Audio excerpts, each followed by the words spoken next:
Hey y'all, I want to welcome you to a new episode of Crown and Convos, where every jewel you get here gets you one step closer to receiving your crown from God. Now, y'all, these jewels are not intended for you to just put them away in the back of your closet. What you want to do is take them back to God and start your own conversation with Him, where He will provide you with insight, instruction, and increase. I am your host, Aaliyah, and I'm so happy to be joining you today.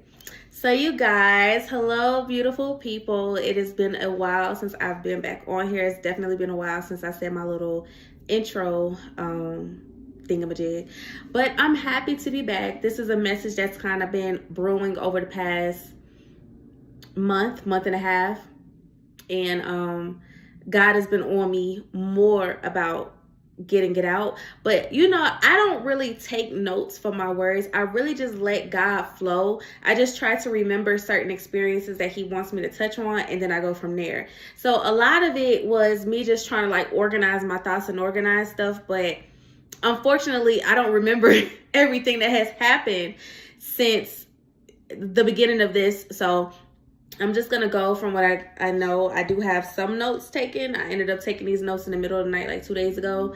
And I'm just going to go from there. And hopefully me mentioning certain things will bring things to my memories. Also, if y'all see this little line here, oh my gosh, my forehead looks so big. I just got a massage, and the little face thing. It just left an imprint. So yeah. All right, so let's start with my healing journey. This is not the first healing journey that I have gone on. This is not the first one that I have taken serious, but this is one where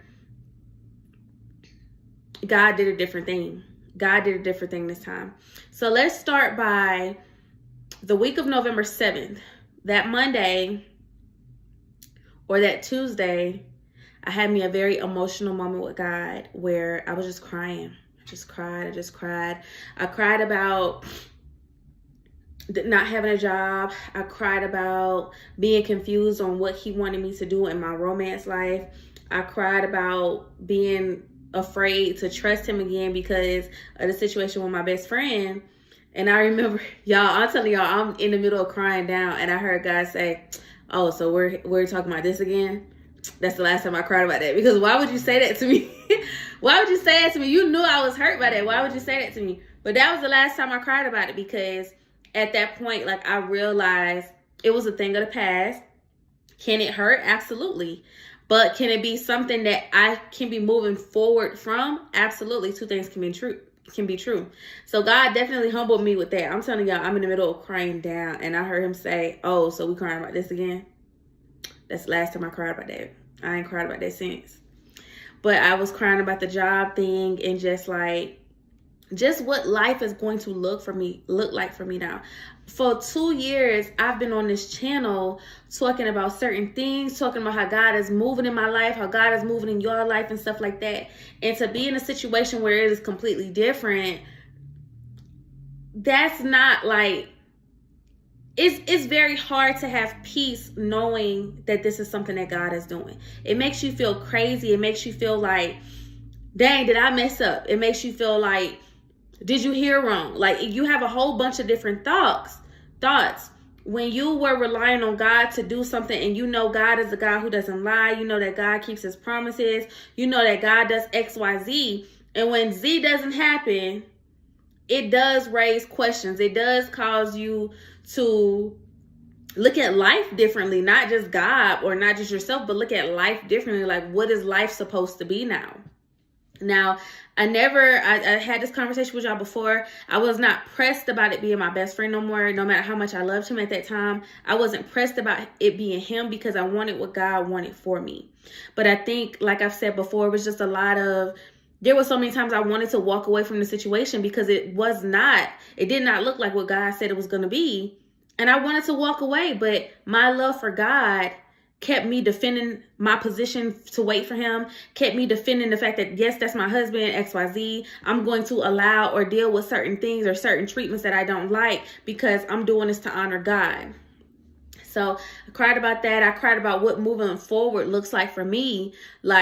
It then raises the question, okay, God, you raised somebody else up. Is it somebody that's already in my life now? Is it somebody that's new? How am I going to know what to look for? Because at this point, I am a little bit more closed off when it comes to dating. It's not that I don't want to date, but everybody don't grasp my attention. A lot of guys don't. You could be the finest man, you could have the most going for you, but if I don't feel the initial thing in me that makes me want to be like, oh, I want to know about him. I want to know him. I want to know what he's like. I want to know these different things. I want to know how he think the way that he thinks. If I don't feel that, like, it's not going to go anywhere. So, yeah, I was just confused about it, but I remember letting God, just telling God I was going to let it go. Like, I'm done. I'm done looking for another job. I'm done thinking about this love stuff. I'm done doing XYZ. Like, I just do what you're going to do. I'm just going to sit still. You do what you're going to do. The next day, I got a job offer. I got a job offer for my current role that I work now, which I told y'all is another IT project manager role. I make double what I made last time. So I'm in my first 6-figure job. Now, this is a contract role, but there is the option for me to be pulled in for full-time, for permanent. But yeah, I got a job the next day. So, but when I received my job offer, I was numb. I don't know if it was from just because to me it took so long or what it was, but I was numb. I wasn't even excited. I wasn't even like OD excited about it. I told God, thank you. Like, I remember looking in the mirror, I was doing my hair, and I was like, thank you, God. And I felt sad that I didn't have any emotion because I am a ball of emotion at all times. If you tell me something, I'm easily going to be more emotional about it than you are. You could be telling me something that made you mad. You could be telling me something that made you sad. You could be telling me something that made you happy. You could be telling me something that made you tired. Whatever it is, I promise you my emotion is going to be 10 times greater than yours. It don't even have nothing to do with me. I'm just your friend listening to this news. I promise you. There's none of my friends who will not vouch for this. My emotion is always going to be greater than yours. I'm just that. So for me, not having that emotion over all this that I had wanted, I'm just crying about this job the night before, yet I don't feel no way. I'm numb. I say thank you, God, but I was numb. So that was that, and I kept talking to God about it because I wanted to make sure he knew I was grateful. Like, please don't underestimate my excitement. Please know that I'm very grateful. I'm very appreciative. I don't know why I feel this way that I feel. I don't know why I'm not excited and jolly about it, but please know that I'm beyond grateful. Please don't think that I'm being ungrateful or anything like that. It was just where my emotions was at that time. So the very next day, I'm not going to say I had a falling out. I got to look up this word elite because I seen that word. This is the second time I've seen it today. But I had a conversation with my ex, and it was something really dumb, but I got upset. And I got upset to the point where it was just like, yeah, we're going to disconnect. We need to talk about disconnecting, whatever the case may be. I got off the phone mad at him. That night, I couldn't sleep that night. I woke up the next morning. I was in and out of sleep. I got up out of my bed at 2-something the next morning, came upstairs to make me some coffee, saw that my rabbit had died. Now, I don't know if you guys knew I had a rabbit, but I've had a rabbit for 5.5 years. I got him on June 2nd of 2020. So I had him for 5.5 years.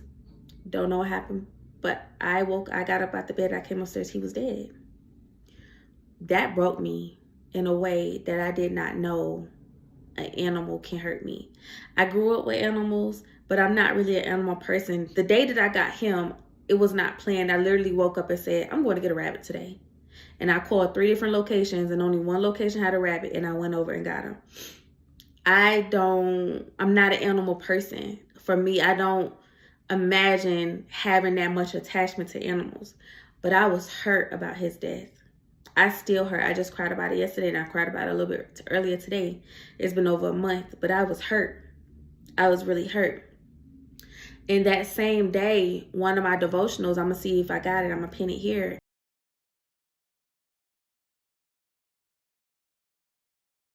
But the devotional was like, all endings come with new beginnings or something like that. Or endings are necessary for new beginnings. Now, let me say this. Where I am in life, nothing happens without God knowing. Nothing happens without God allowing it. Even if God does not do it himself, he allowed the enemy to do it, which means, again, he allowed that to happen. So there's something there. There's something there. I have no clue why God thought it was best to take my rabbit. I have no clue. I still don't know. And whenever I cry about it, I just say, God, watch over my baby. Benny, you have fun in rabbit heaven. I know you up there eating up all the carrots from everybody. Like, that's what I say, because I know God is doing something. I know God is doing something. Now, in the last video, I told y'all that I felt like God was moving me, so I'm moving again.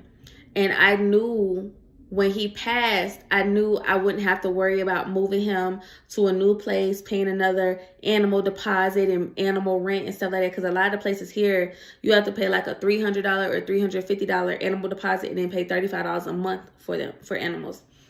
And so I knew that was one thing that God was removing from, like, I don't have to do that anymore. But I was still hurt. So, I went through that day being hurt. Now, the day that he passed, that day is I had to go do the drug test for my new job. And like I said, it was a hard day for me. I was dehydrated. Because I couldn't eat, I couldn't drink. I just cried all day. I just cried. So, some days later, and you guys know I'm in counseling at this point. Like I said, I know that God is doing something in my life. I don't know what it is, but I know that God is letting me know he's about to do something new. And unfortunately, that had to happen. So, I go through this phase where I'm just like, I need to regulate my nervous system. My nervous system is attracted to chaos. Not attracted because it just desires or just craves it, but that's all it knows. And, that stems from your childhood and the way that you receive love and the way that you give love and the way that you experience love and the way that you experience life in your childhood. Your nervous system either craves peace or it craves chaos. I have grown up in a very dysfunctional childhood and adulthood, so all I know is chaos, which is why, like, even moving too fast, like wanting things to happen right now, that's chaotic.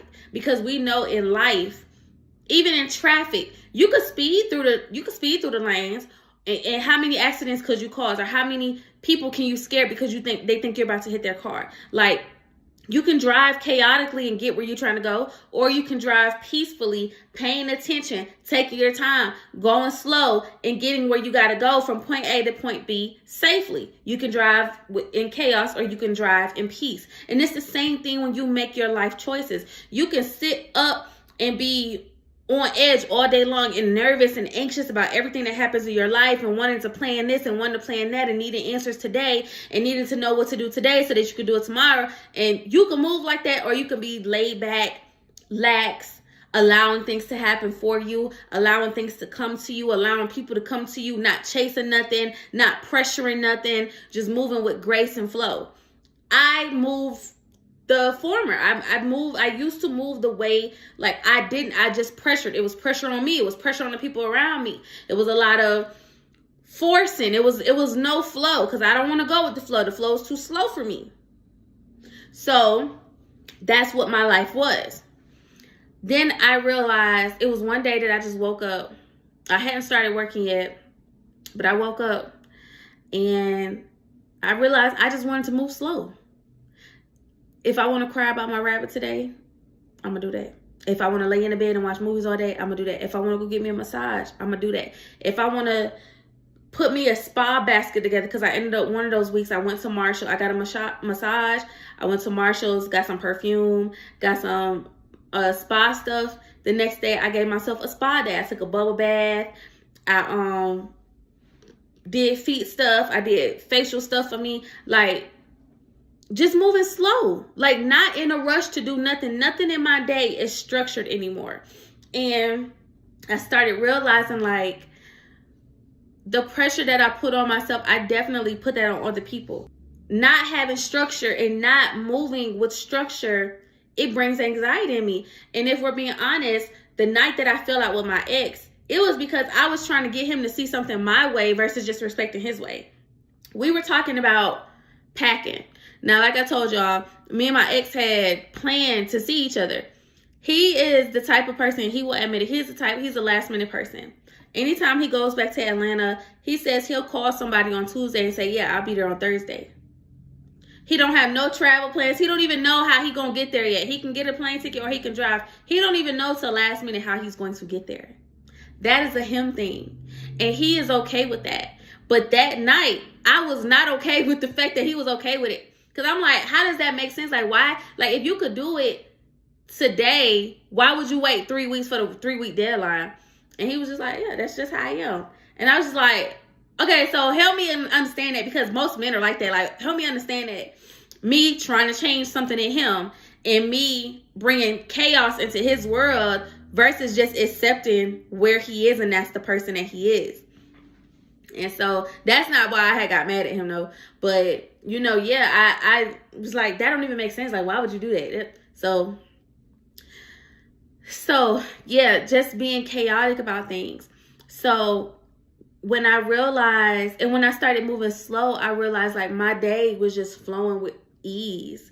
Like, I did what I want. I moved how I wanted, and there was no structure. There was no, you gotta do this by this time and this time by that time. And it even worked the same way when I had homework.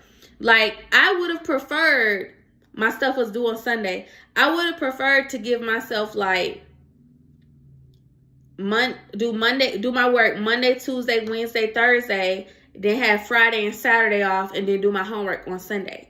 I would have preferred that was the schedule that I went into school thinking that I was going to do.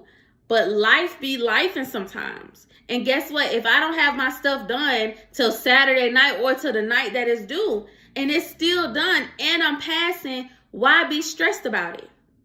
Why be stressed that I spent all week being in the bed and then I finally got up and did my work and it's done? Like, stressing about nothing, because whatever need to get done, it got done.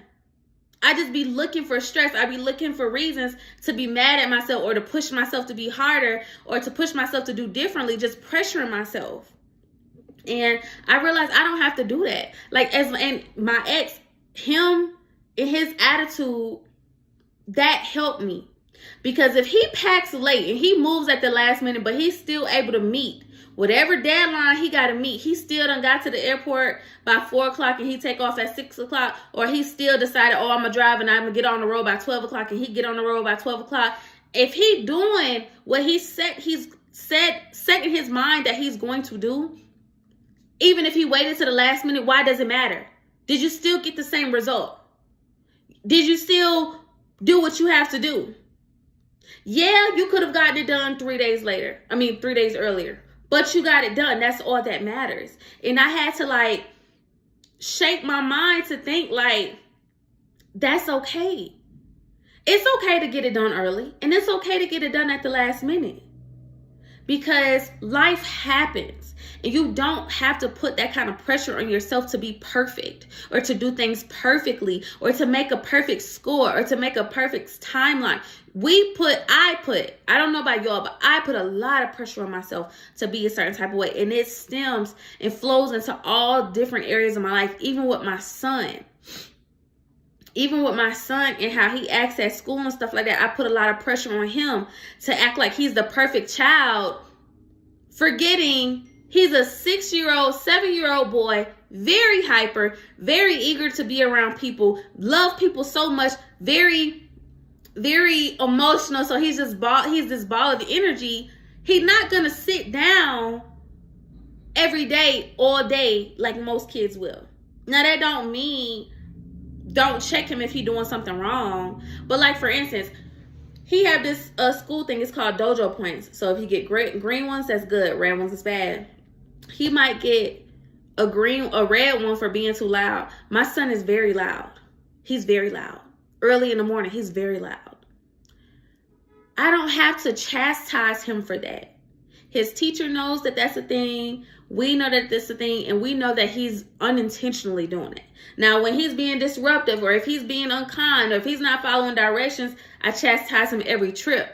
But if he's not using his inside voice, I don't too much fuss at him about that, because he really don't understand that he's being loud. He does have to be checked about being loud, because he's always been loud. It's always just been me and him, right? So he don't have a lot of other people around that's telling him that he loud. A lot of time, my baby done made noise his whole life. Sometimes I don't even hear the noise being made. And he have to be like extra, extra loud.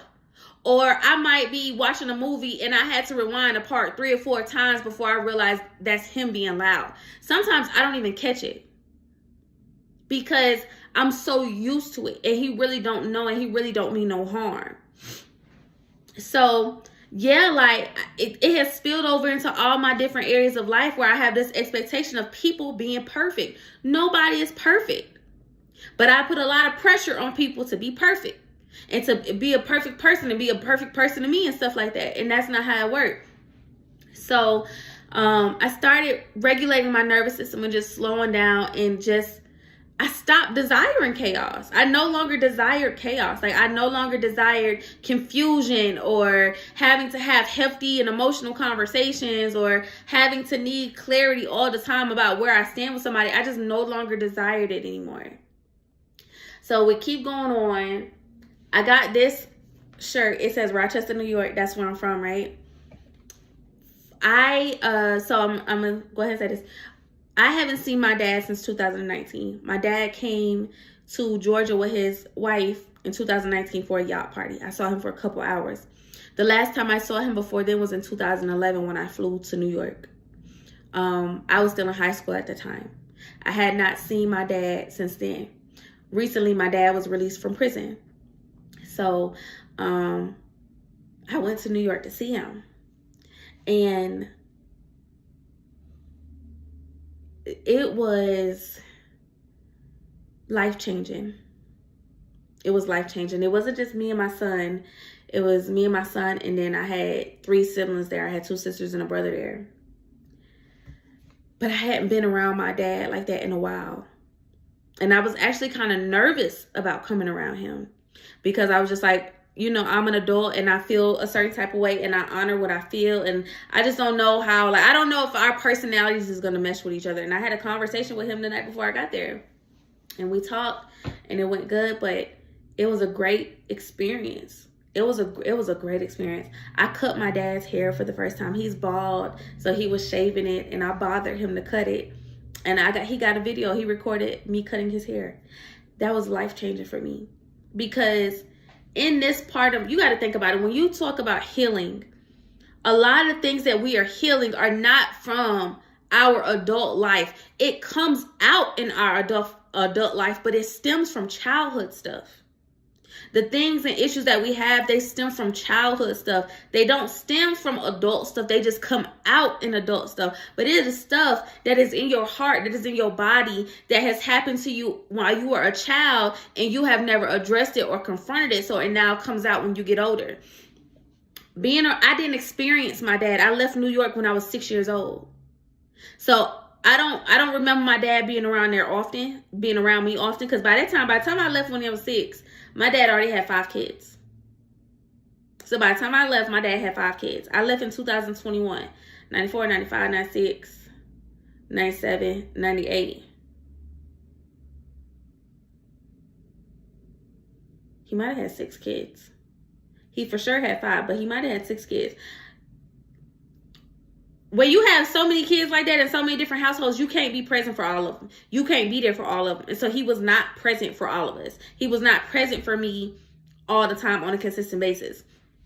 So being with my dad in that way healed the little girl in me. It allowed me to experience something different, because I didn't grow up there. I have 5 siblings that grew up with my dad in the house. He married their mom. The dad that they experienced is not the dad that I experienced. My siblings who grew up, and initially we didn't like dad, but they started getting cool with him as they got older. They experienced something different from me, because they were there in Rochester with him. I wasn't there. So I didn't get the same experience of a father that a lot of or majority of my siblings got. But being there with my dad like that, and we love watching movies, so we watched movies together. We joked and laughed together. We took pictures together. Like, it was a lot. It was healing for me because I never experienced him like that. So I was there from November 22nd to November 29th. And not to mention, like, my dad's side of the family, they show love in a way. So the first time I had been to Rochester since 2011 was in 2022 when my brother died. And I believe I talked about that here. And I wasn't going to go to Rochester then, but I decided to go. And I was anxious about being there because I did not grow up around them. So I didn't know if they would look at me funny, if they would treat me funny, if they would think that I think I'm too good. Like, you know, sometimes when you grow up differently from certain family members, they start thinking, oh, you bougie, you this and you that, and you this and you that, you think you better than us. I didn't want nobody to think like that because that's not how I am. I'm not that kind of person. When I tell y'all, my family shows so much love to me. When I tell y'all the love I received then, it made me start planning for the next time I was coming to Rochester, and I was still there. I hadn't even left yet. My grandma, my granddad's wife, she went to work and got this big old sign that said, Aaliyah, you will be missed. She threw me a party and she had everybody sign it. I'm gonna insert a picture of it.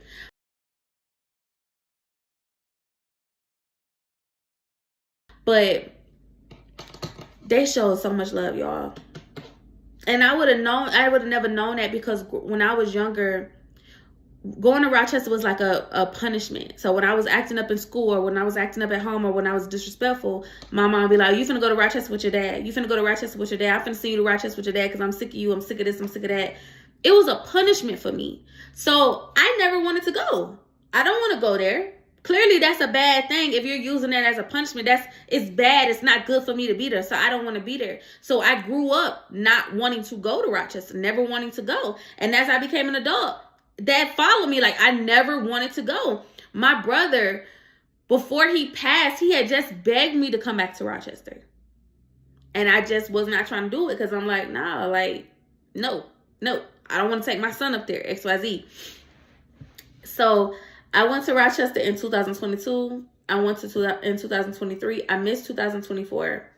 I went this year. Now, the reason why I went in 22, 23 and missed 24 was because my mom had drove to Rochester. She was already going and I just rode with her. 24, she didn't go, so I didn't go. At that time, I had not been through an airport since 2011. And I was scared to go through an airport with my son because I'm like, I don't know how that's going to be me as a single mom going through the airport, and I got bags and stuff like that. So I was always worried about that. I didn't get on the airplane again until 2024 when I went to Jamaica with my friends. So from 2011 to 24, I never rode on the airplane. My son had never been on an airplane. So what got me prepared to go through it now was I've been through it in 2024 with my friends. This year, me and my son, I took him to Jamaica in August before we moved to Colorado. That went pretty well. We carried bags. He carried bags. He had the roller suitcase. We went good. We was good. Then in September, we went to Tennessee. We flew to Tennessee. By that time, we was already in Colorado, so we had to fly to Tennessee. That went well. So by the time I figured out that I wanted to go to Rochester for Thanksgiving, I knew we were good. I knew me and my baby had it. We got our bags. He get one. I get one. We know what we got to do. So I was fine. So now I'm cool to go. I'm already planning to go back to Rochester via an airplane. I don't feel like I need to drive. I'm not driving long distances nowhere anyways. Not no more. Not that now that me and my baby know how to get through the airport, I'm not driving nowhere. We're going to catch a flight. We're going to get on a plane. So, that they showed love again this time. Now, I didn't get to see everybody this time because I really was just trying to surprise everybody.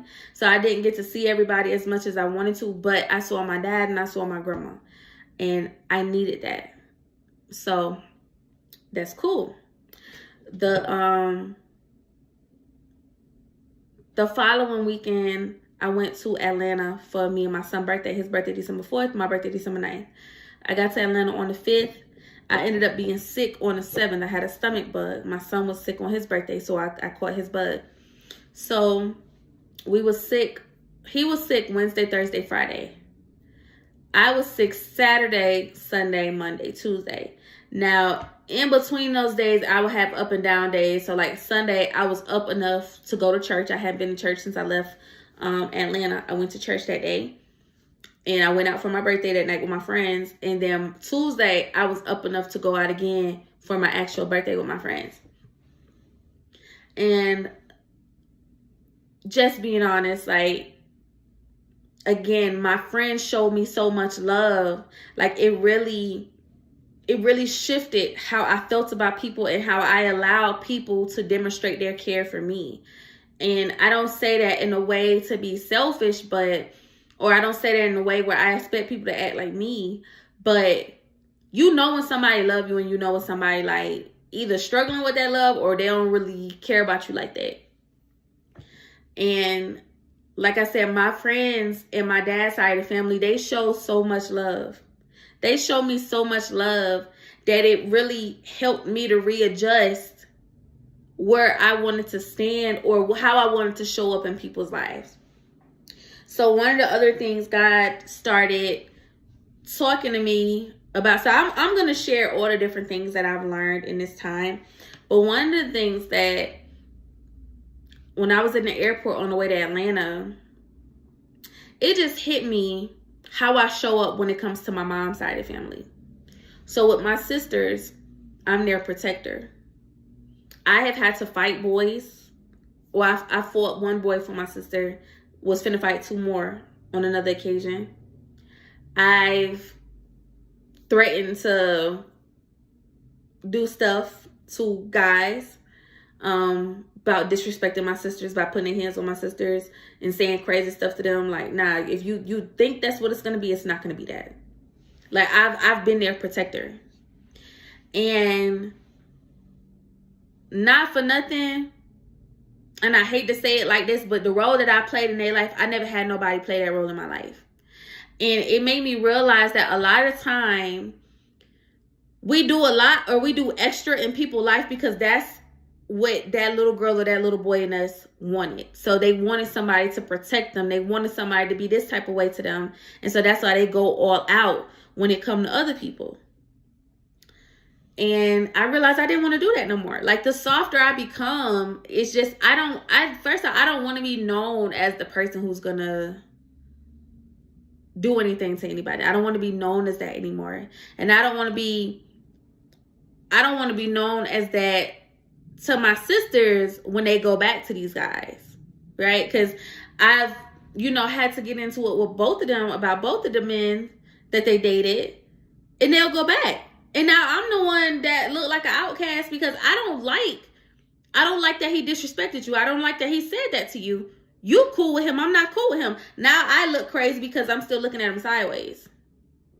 You know what I'm saying? And I learned this early on, like, don't get in your people's stuff in domestic stuff. Don't get in your people's domestic stuff because they'll go back and you'll be the one that feel away because you still don't like them while they, getting them around the family again.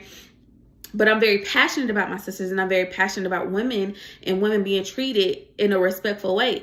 So I never adhere to that. I be in the mix. And it made me realize, like, I would be a lot more at peace if I just minded my business. Just mind my business and don't be trying to get involved in what other people got going on.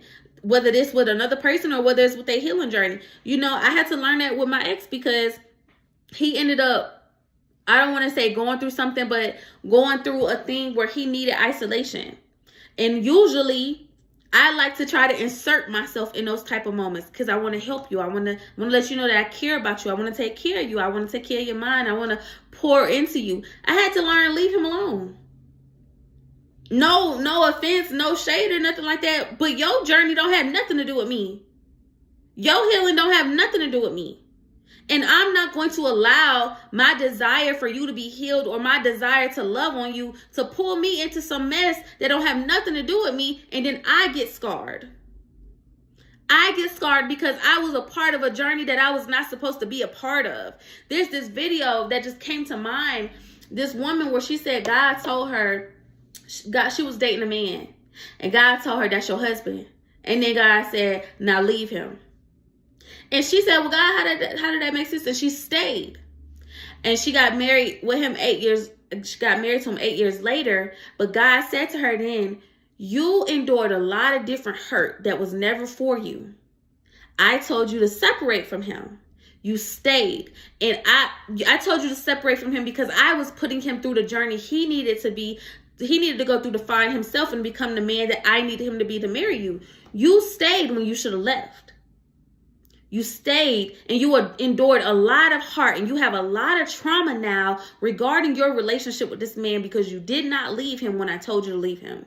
And as I think about that, it makes me think about how I be involved in myself when people have their own journeys to go on. Let these folks go on a journey. It don't have nothing to do with you, because you're going to catch whatever bullet come from them healing, from them transitioning into the man or woman God wants them to be. You're going to get hit with every bullet.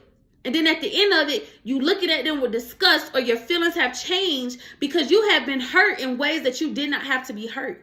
Had you just minded your business and allowed these people to go through the things that they needed to go through. So that's one of the things. And I don't talk to my ex that often. I don't check on him.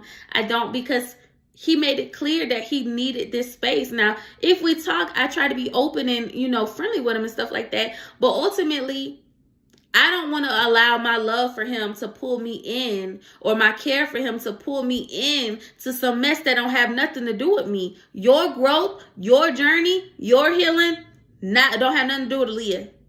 And I'm not going to, I allow myself to be pulled too much into people's business. And then I be overzealous and overly passionate about something that literally don't have nothing to do with me. I don't want to do that anymore. Why? Because that's allowing more chaos in my life. That's allowing your chaos into my already chaotic life. I don't need that. Part of me regulating my nervous system is me learning to mind my business, and me picking and choosing what battles, if any battles, I'm going to be involved in. I'm not going to be involved in no battle that don't have nothing to do with me. I barely want anything to do with the battles that do have something to do with me. I'm not allowing myself to be pulled into somebody else's journey. And one of the things that I also had to learn was to not be offended when people have to go through this journey alone. Don't be offended that my ex have to go on his journey alone and we don't talk as much. Don't be offended that my sisters might want to date the men that they're dating, so I don't get to talk to them as much anymore because they want to be over there in these situations. And sometimes that do hurt. But I have to remember this is their life. And the things that they allow, or the things that they accept, or the things that they want around them, I'm not for it. And it's always, I can't hide my displeasure when I see stuff like that. I can't hide my disappointment when I see stuff. So if it's better for them not to talk to me so that they can live their life in peace and I live my life in peace, I'm okay with that. I don't want to know stuff that I have to hide or fake a reaction to. You know what I'm saying? I don't want to know something like that. I'd rather not. I only want to hear good things anyways. I don't like hearing about bad stuff. So that makes sense anyways. And then I have a list of some other things that I had learned. Part of, going back to my life as the protector of my sisters and stuff like that, I was talking to my cousin about this. And he was like, yeah, cuz, but maybe God put you there for you to help them. You the more mature one, you to this and you to that. Wrong. And let me tell you why I say wrong. Because God will assign you to certain people or to certain phases in their life. But when God tells you to let go, you let go. You don't stay because you are you still think you're assigned to them. I was assigned to my family at one point in time. Remember, they had to come live with me. So from 2021 and onward, I was assigned to them. I was assigned as the protector. I was assigned as the one who learned wisdom from God and shared with them. I was assigned as the person who tried to keep the family together when everybody wanted to walk around with attitudes. I'm like, y'all, let's do a family fun day. Let's go to the movies. Let's watch a movie. Let's cook together. Like, that was me at that time. That's not where I'm at right now. It's no bad blood, but I just know that they are not assigned to me anymore. I don't know why God doesn't have them assigned to me anymore, but they're not. Now it's time for me to focus on myself. And so with that, the past in its harsh reality does not have to be your new reality. My cousin said, when I was talking to him, he was like, yeah, cuz that's the harsh reality, like God put you there. That's not the harsh reality, because I have the opportunity to make my own reality right now. With God attached to me, I have the opportunity to say my past existed, my past helped get me here, but now my present and my future are going to take precedence over what the past is. I don't have to continue living in the past. I can move forward. I can create my own reality. I can create something that fits the new version of me that is coming.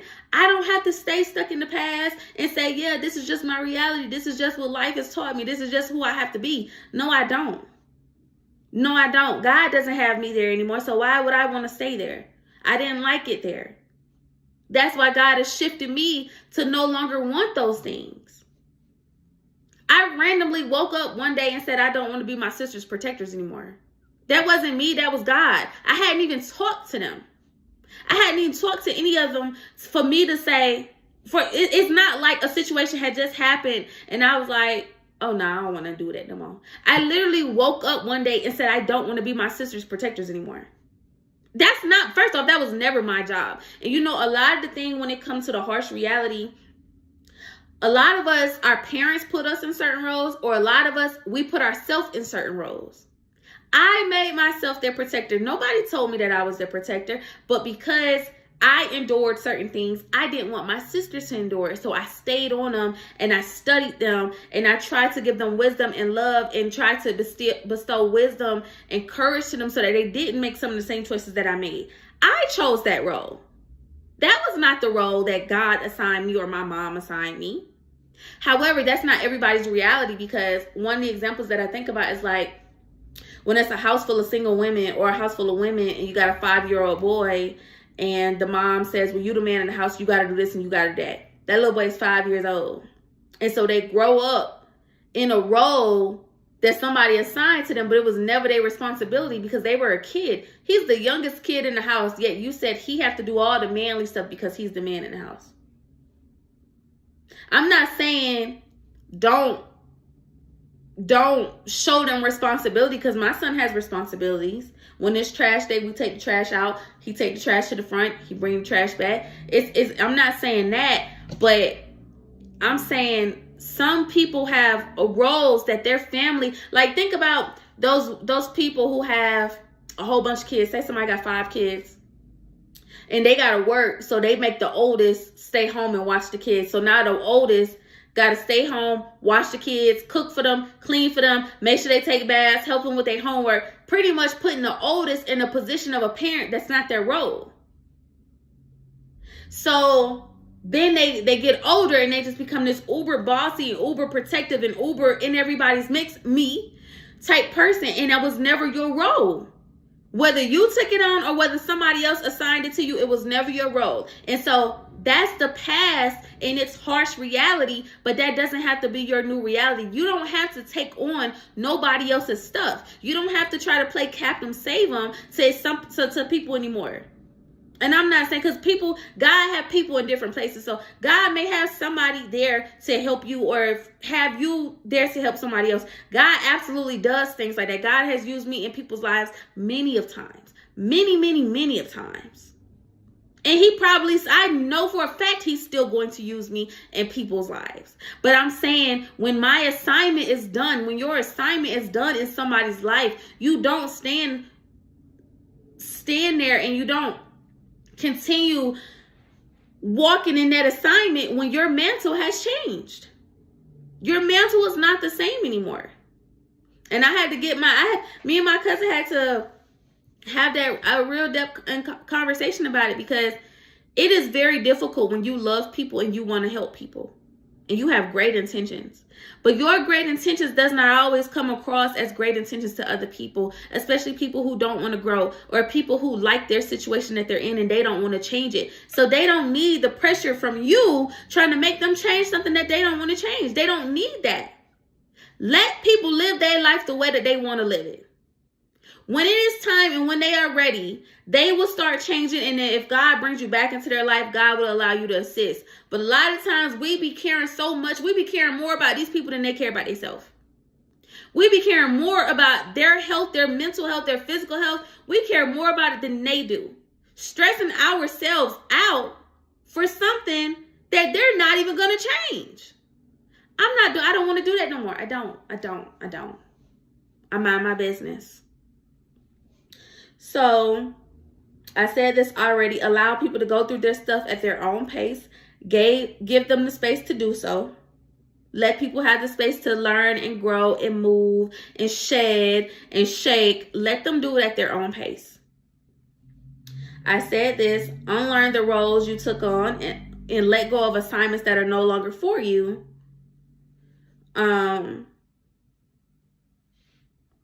This is a big one.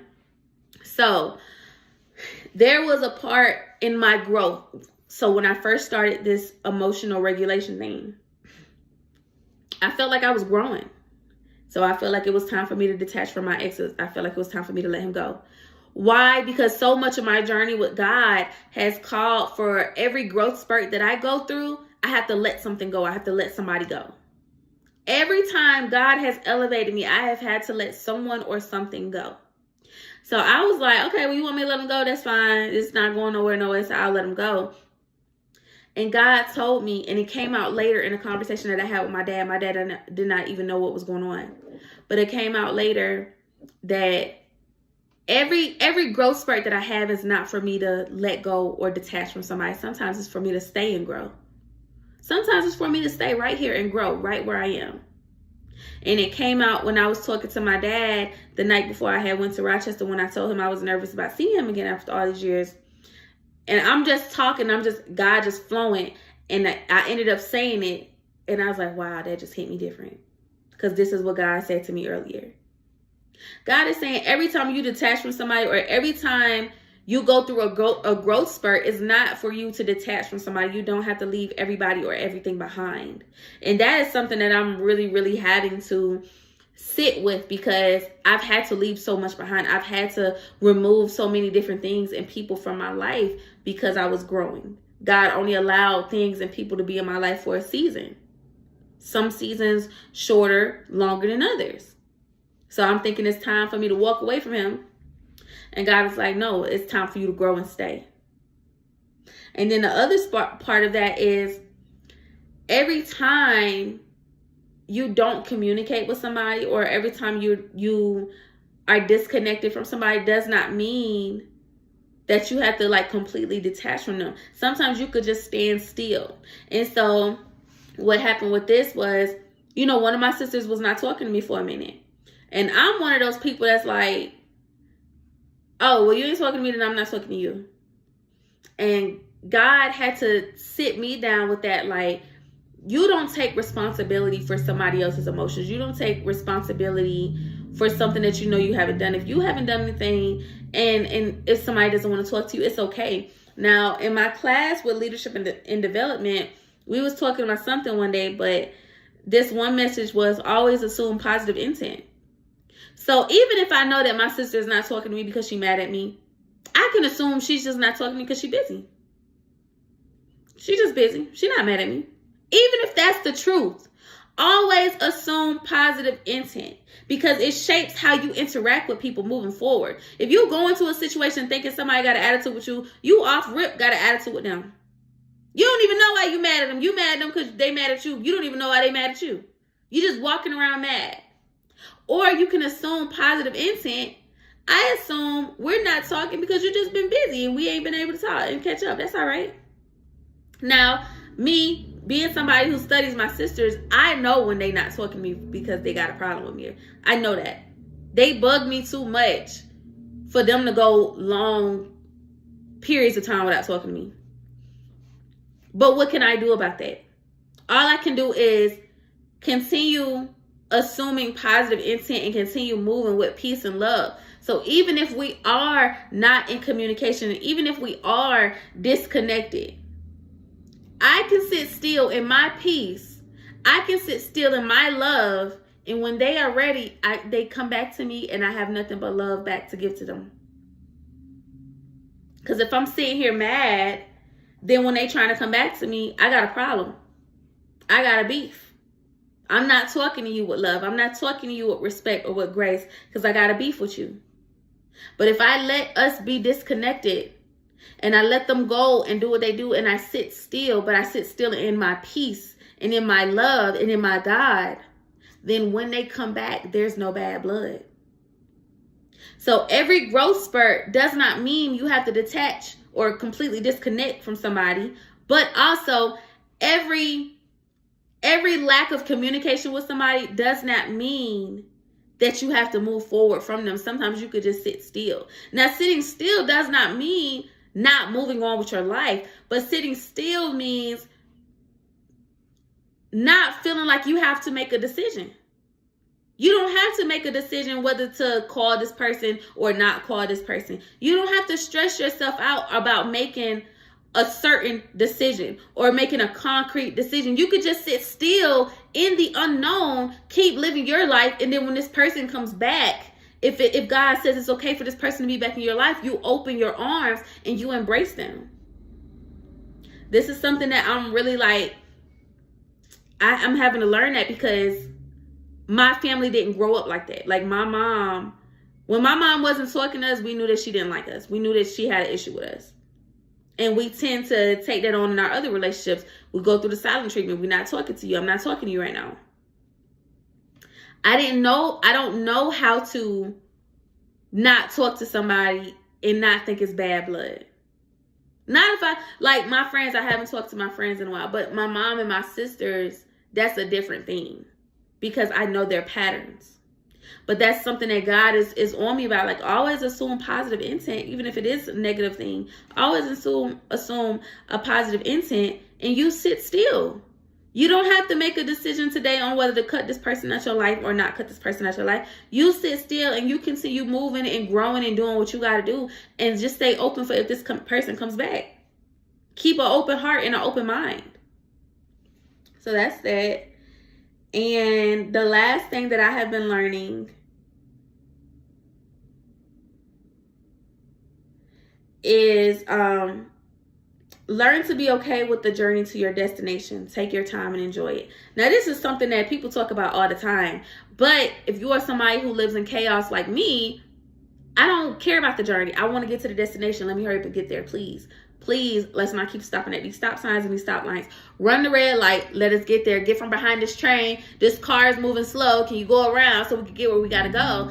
I'm not a person who enjoys the journey. I want the destination.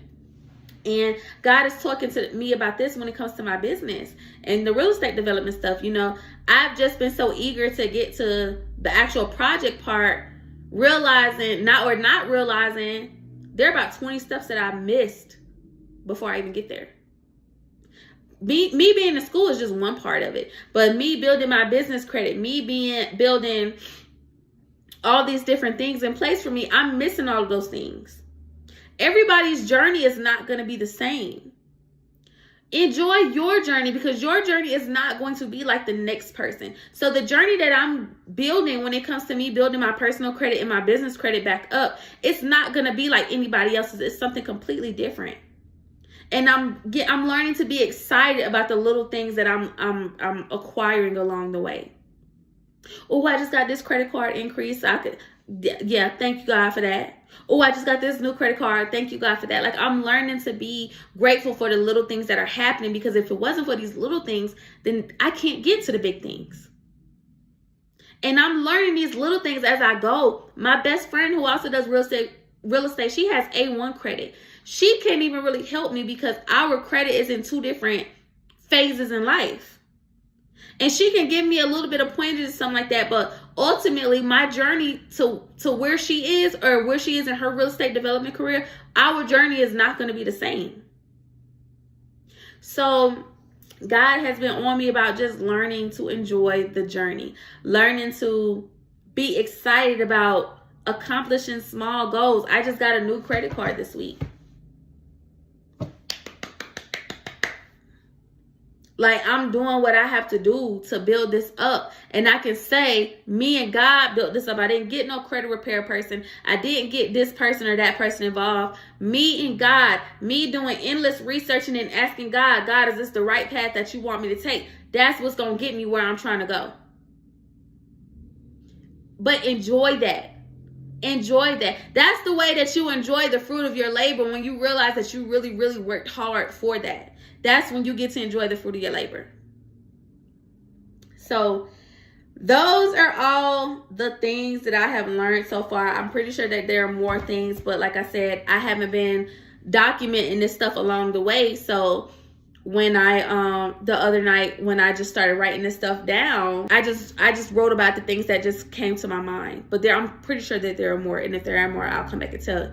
But yeah, you know, God is really doing a thing in my life now, in my mind and in my heart and in my spirit. And he's really showing me, like, slow love and slow life is just as enjoyable. It's probably more enjoyable than a fast life, than a fast love that's going to burn out, than everything that you can get right now, that you can grab right now.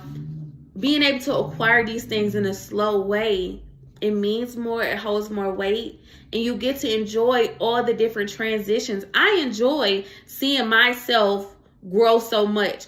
And I wanted to say this because I had an assignment that I missed in my leadership and development class, but I honestly felt like it was something that I couldn't do anyways, because it asked, ask your close family and friends to tell you when you're at your best and when you're at your worst. I didn't feel like it's a lot of people that could do that, unfortunately, because I feel like my mom's side of the family see the worst in me all the time, even if the worst doesn't exist. I feel like my dad's side of the family just sees the best in me. They have not experienced the worst, so they can't, they gonna talk me up. They're gonna talk me up. They're gonna boost my head up. They're gonna boost the ego, but they can't really accurately say what's my worst. Only people who can say it is the people that I talk to the most. It's like my best friend, my female best friend, and my ex, and a couple more friends, but only them.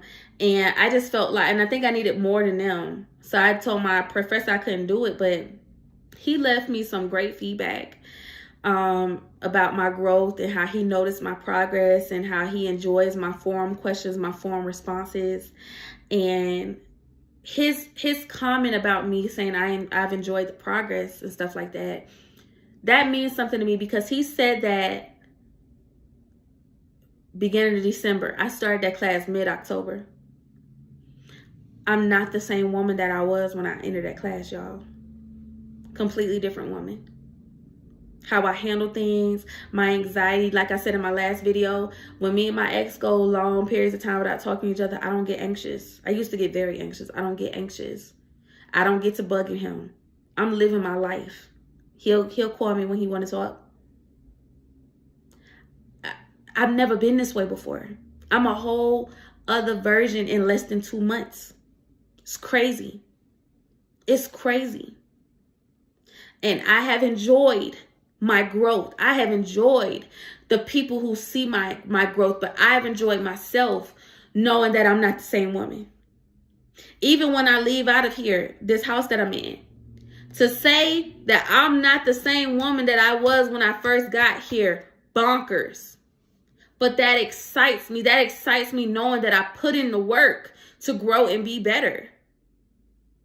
That's the way you get to enjoy the fruit of your labor. When you enjoy the little steps and you enjoy the little transitions and you celebrate yourself, or you celebrate the little wins along the way. So take care in admiring your growth or admiring the journey to the destination. So I gotta go, y'all, because I think my phone finna die. But this is this video just about the things that I've learned within the last 8 weeks, maybe. I don't know. But I hope something in here helps y'all. I will be back with a new video whenever God sends me. But I really do hope this video helps y'all, because it has been a crazy journey for me since mid-October. I started my class October 19th, I think. It's been a crazy journey. But I admire all of it because I was present enough about my growth, and I can see where I've grown, and I can see where I'm not the same woman. And I appreciate that more than anything. I thank God more than anything. And I thank the people who have accepted me at all different versions of myself. I pray love, prosperity, and peace and healing over everybody. And I will talk to y'all on my next video.